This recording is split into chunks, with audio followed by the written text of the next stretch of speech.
எடுத்த சபதம் முடித்து, இது பதவி கிடையாது, பொறுப்பு. பொறுப்புக்கு வந்த ஒவ்வொரு நாளும் தாய்மார்களுக்கும் தமிழுக்கும் முதலிடம் கொடுத்து இதோ உங்கள் முன்னால் உரையாற்ற வருகிறார் மாண்புமிகு தமிழ்நாடு முதலமைச்சர் அண்ணன் தளபதி சி ஜோசப் விஜய் அவர்கள்.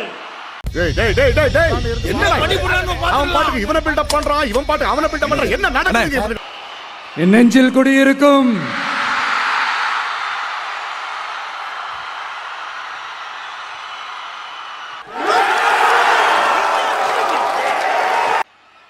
ஆட்சிக்கு வந்து சில வாரங்கள் கூட ஆகல. 6 மாசம் அமைதியா இருப்போம்னு சொன்னவங்களாம் 6 நாள் கூட அமைதியா இருக்க முடியல. என்னடா முறைகிற? அறுத்துருவேன். சோறு திங்கிறியா? உன்னதான் சோறு திங்கிறியா? ஆட்சிக்கு வந்து 1/2 மணி நேரத்திலே ஆரம்பிச்சிட்டாங்க. பாவம், ஒரு கல்யாண வீட்டுல எல்லாம் போய் புலம்பிட்டு இருக்காங்க.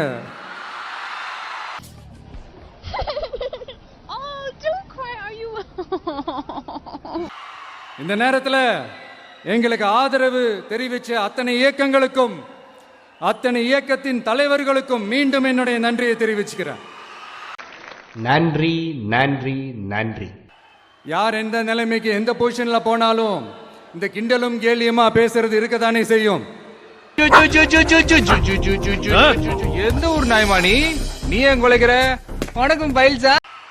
அடுத்து இப்ப நம்ம புதுசா அந்த சூட்லாம் போட்டு வரோம்ல, அதை பத்தி கூட நிறைய பேர், ஏன் நாமெல்லாம் கோட் சூட்லாம் போடக்கூடாதா?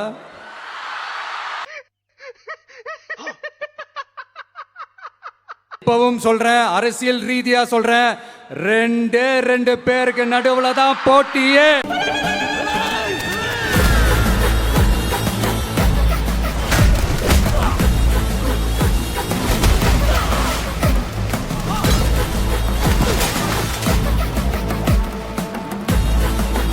நடுவுல வேற யாருக்கும் எந்த வேலையும் கிடையாது.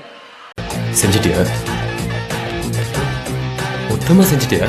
ஆனா இந்த திமுகவும் மற்றும் பலரும் ஒன்னா சேர்ந்துகிட்டு இந்த விஜயோட ஆட்சி வந்துடக்கூடாதுன்னு சொல்லி ஒரு கூத்து ஒண்ணு பண்ணாங்களே, அந்த கடைசி 5 நாள் அடாடாடாடாடா.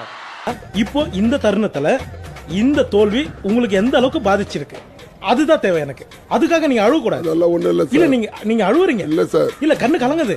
இந்த ஜென்சி தலைமுறையை அட்ராக்ட் பண்றதுக்காக மறந்துட்டு இந்த ரீல்ஸ் போடுறது. எஸ்ஐ சார், ஐயோ இங்க பாருங்க சார், ஒரே பைத்தியங்களா இருக்கு sir. Sir SI sir, SI sir. அரசியல் புரிதல் இல்லாம மக்கள் நமக்கு ஓட்டு போட்டுட்டாங்களாம். இந்த கவர்ச்சியில மயங்கி மக்கள் நமக்கு ஓட்டு போட்டுட்டாங்களா? நான் என்ன, சரி விடுங்க.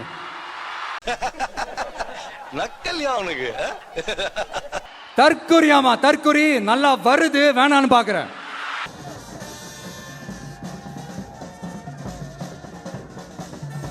Very good. எல்லாரும் ஜோரா ஒரு கை தட்டுங்க. அதெல்லாம் தட்ட முடியாது. ரைட் விடு.